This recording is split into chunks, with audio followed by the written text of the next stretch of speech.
Kobe Bryant, a name that transcends the sport. To some, he was a ruthless competitor who would stop at nothing to win.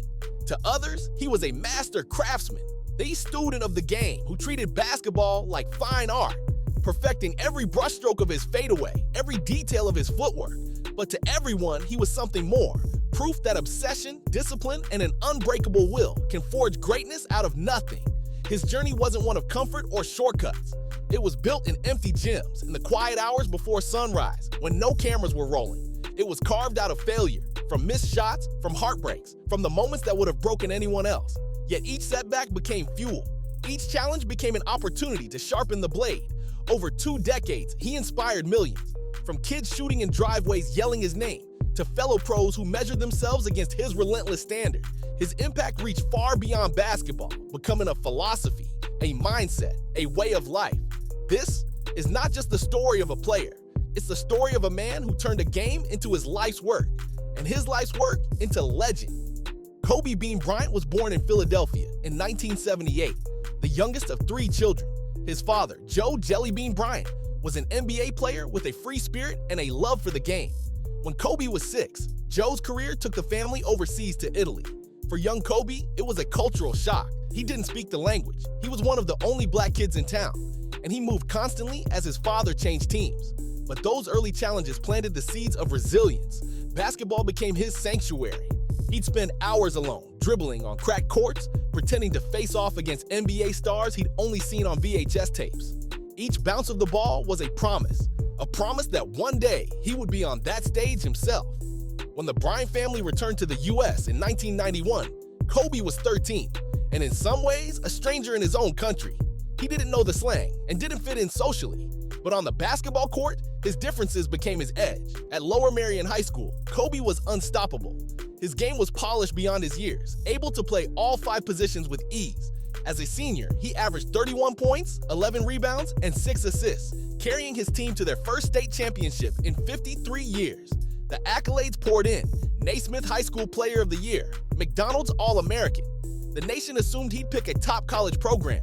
Instead, Kobe shocked everyone.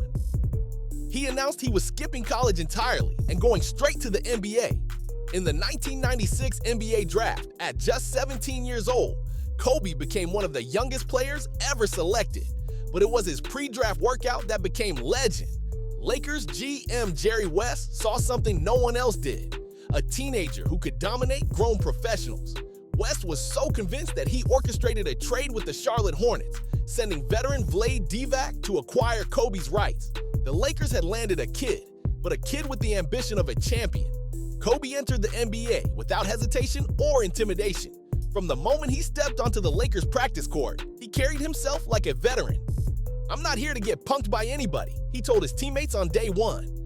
His youthful energy and unshakable self-belief stood out in a locker room full of experienced pros. That confidence translated onto the court.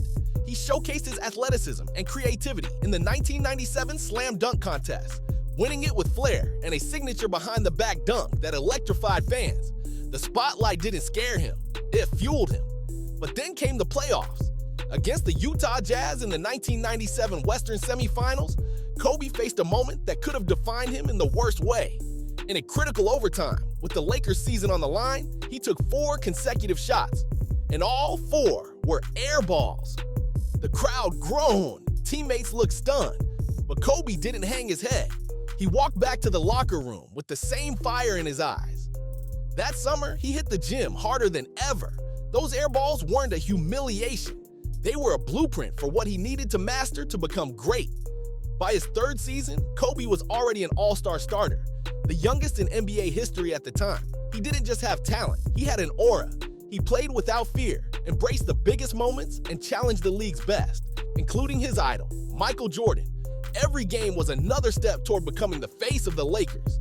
And while the team had growing pains in the playoffs, Kobe was emerging as one of the league's most dangerous young stars. In the 1999 to 2000 season, everything began to click. With Phil Jackson taking over as head coach, the Lakers adopted the triangle offense, built around both Shaquille O'Neal's dominance inside and Kobe's versatility on the perimeter. In the finals against Indiana, Kobe showed what he was made of. When Shaq fouled out late in Game 4, the Lakers needed a closer. Kobe delivered, hitting clutch jumper after clutch jumper, sealing the win. At 21 years old, he was a champion, and the league knew his time was coming. From 2000 to 2002, Kobe evolved from prodigy to champion. After winning his first ring in 2000, he came back even sharper the next year, averaging over 29 points in the 2001 playoffs and delivering one of the most dominant postseason runs in NBA history alongside Shaq. In 2001, the Lakers went 15-1 in the playoffs, a record that stood for more than 15 years. Kobe dismantled opponents with surgical precision, step-backs, acrobatic finishes, suffocating defense. In the Western Finals against San Antonio, he averaged nearly 33 points, showing he could dominate without relying solely on Shaq's presence in the paint.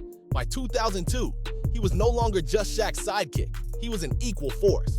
The Lakers completed their three-peat by sweeping the New Jersey Nets in the finals.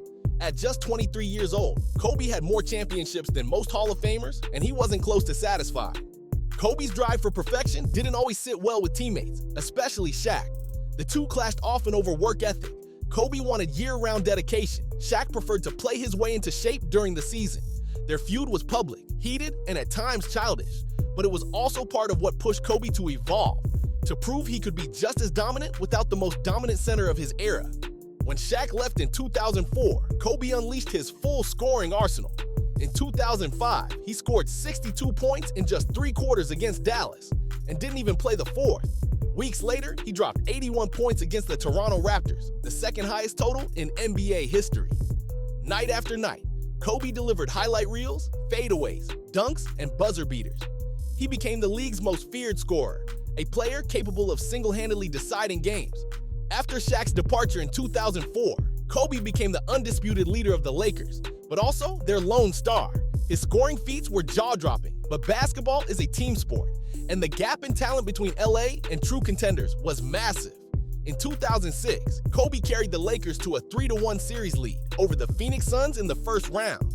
He hit clutch shots, including a buzzer beater in Game 4 that had Staples Center shaking. But without consistent help, the Lakers collapsed, losing the series in 7. The following year was more of the same. Despite leading the league in scoring and delivering nightly heroics, Kobe was surrounded by a roster that simply couldn't compete with elite teams.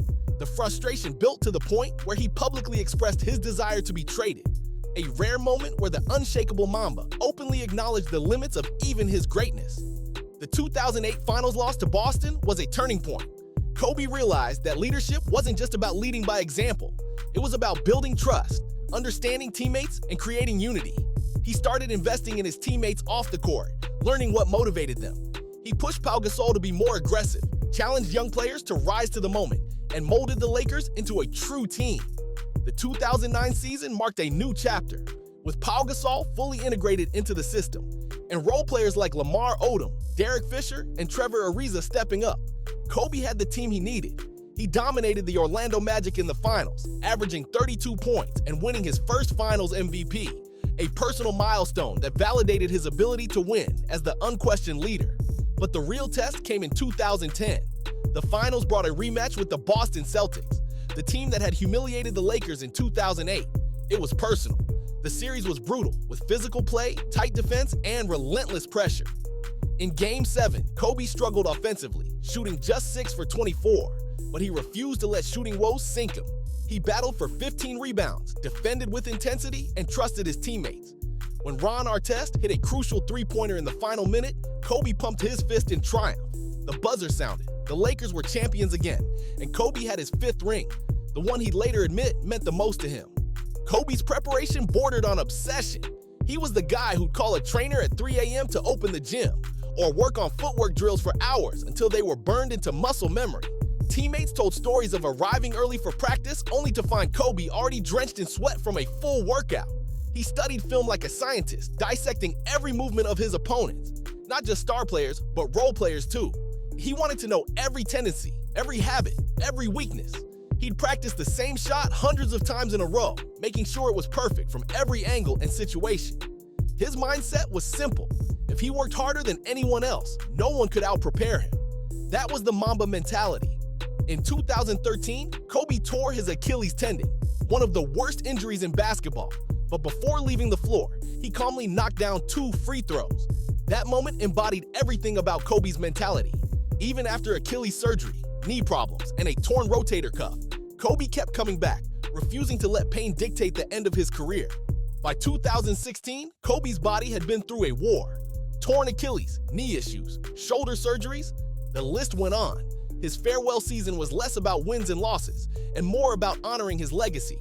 Every arena gave him a standing ovation. Fans brought signs, players lined up for autographs, and legends of the game paid tribute to his impact. Then came April 13th, 2016, his final game. The Lakers were playing the Utah Jazz, and the crowd was buzzing with anticipation. From the opening tip, Kobe looked locked in. Shot after shot fell. Mid-range jumpers, deep threes, drives to the rim. It was vintage Mamba. As the game reached its final minutes, the Staples Center crowd chanted, "Kobe, Kobe, Kobe." He poured in 60 points, including the go-ahead basket in the final moments. The Lakers won, and Kobe left the court with his arms raised, smiling, exhausted, and fulfilled. It was the perfect final chapter to a story that inspired millions. On April 13th, 2016, in his final game, Kobe did the impossible. Against a playoff-hungry Utah Jazz team, he scored 60 points, hitting clutch shot after clutch shot with almost no lift in his legs. The crowd roared, his teammates mobbed him, and the game ended with one final reminder: greatness never fades. Kobe Bryant's career was more than numbers or rings. It was a living example of the Mamba mentality, relentless, fearless, and utterly devoted to the pursuit of excellence. Kobe's legacy is more than basketball. It's about chasing greatness every single day. What's your favorite Kobe moment? Let me know in the comments. And if you enjoyed this, hit like, subscribe, and I'll see you in the next one. Mamba forever.